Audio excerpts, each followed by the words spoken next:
Hello everyone welcome to S R tutorials. Friends, ఈ వీడియోలో మనం తెలంగాణ డిఎస్సికి సంబంధించిన ఇంపార్టెంట్ అప్డేట్ అయితే న్యూస్ పేపర్లో పబ్లిష్ అయింది. సో దీని గురించి చూద్దాం.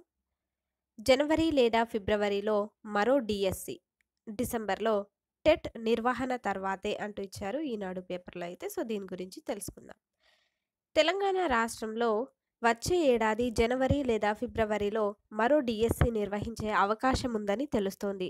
ప్రస్తుత డిఎస్సి ముగిసిన తర్వాత మరోటి నిర్వహిస్తామని, 5,000కు పైగా ఖాళీలు ఉండే అవకాశం ఉందని ప్రభుత్వం ప్రకటించిన సంగతి తెలిసిందే. ఏటా 2 సార్లు ఉపాధ్యాయ అర్హత పరీక్ష టెట్ జరుపుతామని, వాటిని జూన్, డిసెంబర్లో నిర్వహిస్తామని ఇటీవలే విద్యాశాఖ జీవో జారీ చేసింది.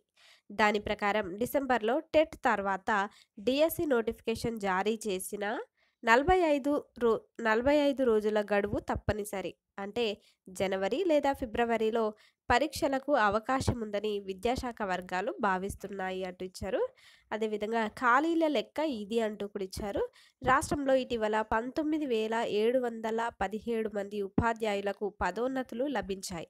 అందులో 10,449 మంది భాషా పండితులు, పీఈటీలకు ఇంకా పీఈటీలకు పదోన్నతులు కల్పించిన పోస్టుల ఉన్నతీకరణ వల్ల కొత్త ఖాళీలు ఏర్పడవు. అంటే ఇక మిగిలినవి 9,268 ఖాళీలు మాత్రమే.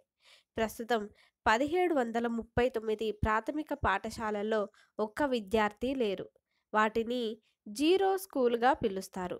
వాటిల్లో దాదాపు 2,000 మంది టీచర్లు ఉంటారు.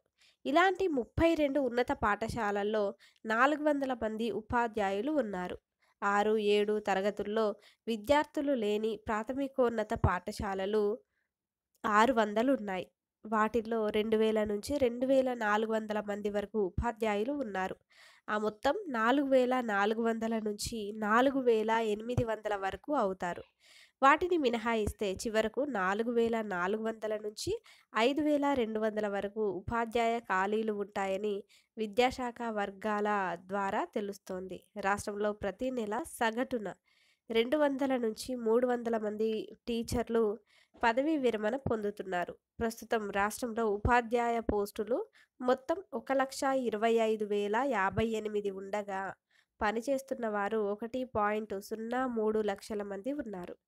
ఈ నెల 18వ తేదీన ప్రారంభమయ్యే డిఎస్సి ద్వారా 11,062 మంది కొత్త టీచర్లు రానున్నారు అంటూ. సో ఈ విధంగా అయితే జనవరి లేదా ఫిబ్రవరిలో మరో డిఎస్సి అంటూ ఈ విధంగా అయితే వచ్చింది. సో దీనిపై మీ అభిప్రాయం ఏంటో కామెంట్ల రూపంలో తప్పకుండా తెలపండి. వీడియోని లైక్ చేసి మీ సపోర్ట్ని తెలియజేయండి. Thank you.